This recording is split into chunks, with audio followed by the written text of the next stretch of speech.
Good evening. It was decided to do an event in Dubai on the 23rd of September. It was a Friday. By popular demand, we have shifted this event to 24th September, the Saturday, so that it would be convenient for you people to attend. So I'll be in Dubai on the 24th of September at 6 p.m. Hope to see you in Dubai. Those desirous of participating in the Dubai event can contact us at the WhatsApp number given below or mail to the email ID given below. We will see you in Dubai. Kindly drop us an email or send a message on the WhatsApp number. Good evening. As we did with Dubai, we decided to move the event in Abu Dhabi also by one day to Saturday, so that instead of 30th September, we'll have the event on 1st October. So I will see you in Abu Dhabi on the 1st of October. Those living in Abu Dhabi need not take the pain of traveling to Dubai. We will see you in Abu Dhabi on the 1st of October. Those who want to see me in Abu Dhabi may drop us an email at the address given below or contact us by the WhatsApp number that flashes below. My team will get in touch with you. Thank you.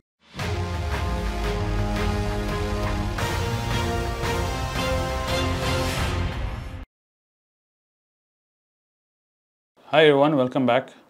Yesterday an interesting news came out and a lot of people were tweeting about it and feeling very proud. Yes, I do think there's something proud about it, but I don't think it's for the right reasons we should be proud about it. The news was that India overtakes UK to become the 5th largest economy. So, what do you think, Anand? We have become the 5th largest economy in the world. And if this is in dollar terms, if you look at purchasing power parity, long before this, we have become the 3rd largest economy in the world. Purchasing power parity is basically comparing the purchasing power of Indian currency, Indian economy, to what other countries, equalize everything. Correct. The economist has what is called as a MAC index, Big Mac index, something like that. Basically, what a Coke can cost in America, what cash. That means what a dollar can buy in America, 28 to 30 rupees can buy in India. So you actually treat 30 rupees as a dollar and not 80 rupees as a dollar. When you do that, long before this, we have crossed UK. Now what has happened is, even by treating the rupee at 80, we have overtaken UK. So this is the clarification. Now, it would have been a great pride if UK is growing at a snail's pace, which is growing 1 or 2%, and we outpace them by growing at 6-7%. Now, in what circumstances have we overtaken UK?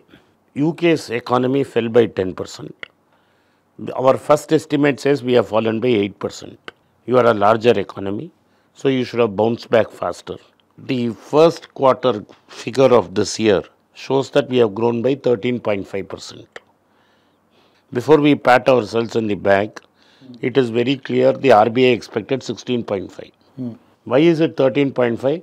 Because you were 0 last year, plus 0.5 or something like that.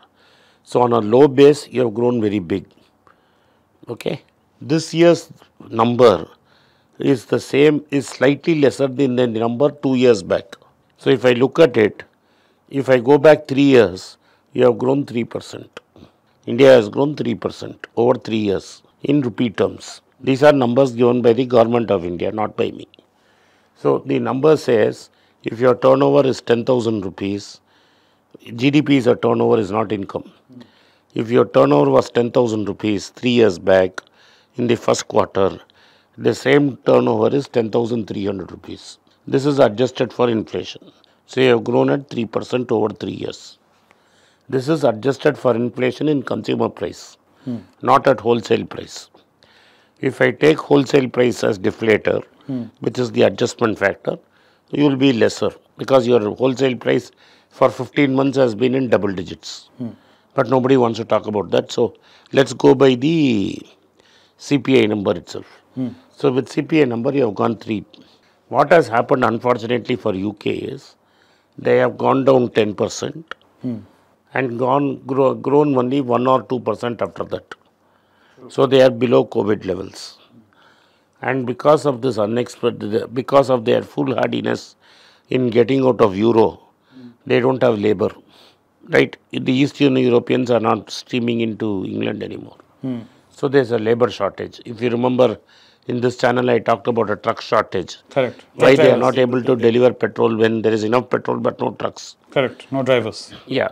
This is they sat on a branch and cut that branch they were sitting on by getting out of European Union. Net result, their wage inflation has gone up, and the Ukraine-Russia war has meant that gas and fuel prices have gone up. America entered a technical recession last quarter. Yes. This quarter, England is going to shrink, which is 1% shrinkage. Best case estimate is 0.1. Between 0.1% to 1%, UK is expected to decline. So what has happened is, you are growing at a snail's pace and they are declining. Therefore, you have managed to beat them in this quarter. So you will continue to beat them this year, because even after you have fallen, you will grow at 6.5%, and they are going to grow at less than 1%. So you are going to grow bigger. Now, does it mean that we are richer than UK? The answer is no, because you have to look per capita income. How many Britons are there? How many Britishers are there to produce that turnover? Correct. How many Indians are there to produce the same turnover? Correct. That is called per capita income. The population of UK will not even be the population of Uttar Pradesh. So there are 6.5 crore people in United Kingdom producing an economy Correct. which is as big as the Indian economy. Correct. So what 6.7 crores UK people are doing, Correct. 120 crore Indians are doing. How many? 120 crores. So their GDP, which is their turnover, has to be divided by 6.7 crores. Correct. Ours is The same GDP, you have to divide by 120 crores. okay. Who is bigger, you tell me. Fair enough. Who is bigger, who is better? The proof of the pudding is in eating. How many people from India want to get a permanent resident in UK and are queuing up to get PR and visas to work in UK, and who are sitting illegally and who are waiting to be thrown out and claiming asylum? How many Britishers are sitting here saying, please, please, please keep me here? True. Right? Now, it's a great achievement. We have worked very hard. We have got millions out of poverty till this government pushed billions back in. Right? But it is a remarkable achievement for where we are, To where we have come. where we have become. But the honest truth is, you have to be 15 times their size to reach the kind of wealth an average Britisher has. Understood. But one question which I have is, now that Boris Johnson is leaving, and we got these two other conservative clowns. I don't want to say it, but you said it, clowns, vying for the seat. Of course, we being Indians and we think that Narendra Modi's son-in-law is some special favor. No. I'm very clear. Yeah. And I've been saying, as racist as Indians are, we are very racist. Yes. The way we treat our Africans and the Northeast Indians is a shameful thing. A white man will never vote. He has not become so mature to vote a brown man as the head of the British state. Okay, that's set aside. I agree with that. Mine is more of, in terms as an economist, what advice would you give to the coming British Prime Minister? Because considering the shambles their economy is in right now. Liz Truss is going to be the finance. Because some of her ideas are really crazy. Liz Truss is talking about crazy stuff. They already have. She can, because the Western press is not saying this, but she looks like Erdogan, the Turkish president. Yeah, Erdogan. Like this. She is talking about balancing the books and giving tax breaks and keeping interest rates low. All what she is talking about will fuel inflation. True. Whatever she is talking about is going to fuel inflation. Make things very difficult. True.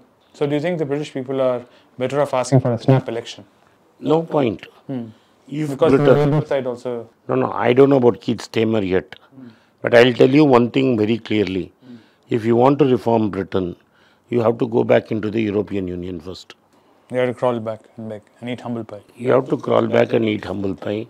And that is not a popular decision in UK right now. UK right now. UK is in a position, wants to self-destruct. True. After Gordon Brown, for 20 years, you have had this conservative rule because Eddie Miliband was a joker. Correct. Then you had Jeremy Corbyn, who was a bigger joker, and now you have Keith Starmer. Gordon Brown of his term was from 2007 to 2010. After Gordon Brown, in 13 years, you have 3 prime ministers. You had David Cameron, you have Theresa May, and you have had Boris Johnson. Yeah, it was the biggest clown of Boris. And then Liz Truss is going to be the 4th one, in my opinion. In 13 years, you have had 4 conservative prime ministers. That means in 3 terms, you have had 4 prime ministers. That means not a single prime minister could last 5 full term. And this is after Boris Johnson winning a landslide. This is because David Cameron did not want he did not ask for a referendum. Sorry, David Cameron did not want EU. Yeah. He thought he is winning. Correct. And he gave a referendum. Correct. And the British clowns voted for leaving the EU. Yeah, no, but actually I don't think David Cameron expected us to leave UK to leave the EU. I thought he took a gamble on it. He was campaigning to stay within the EU. Yeah, he took a gamble because there was so much of opposition to what he was saying, staying in the EU. He thought by just rolling the dice, he'll get a vote. Then he'll get his opposition to shut up. But that failed magnificently on him. And that has resulted in this mess. True. So my question, circling back to all this information which you shared just now, is, as a value investor, do you think Will I go anywhere near England? No. You will not go. You don't see any value coming? No. This is like Warren Buffett buying Berkshire Hathaway. And then today calling it his biggest mistake. Because he shut down the textile unit and it made it his investment vehicle. Nothing in UK will be interested in equity and bonds, nothing. Nothing. What is interesting to me in UK is its universities, is its museums, which is all stolen. It's stolen museums and the records of our. We are not good at keeping records. True. So all our records are there.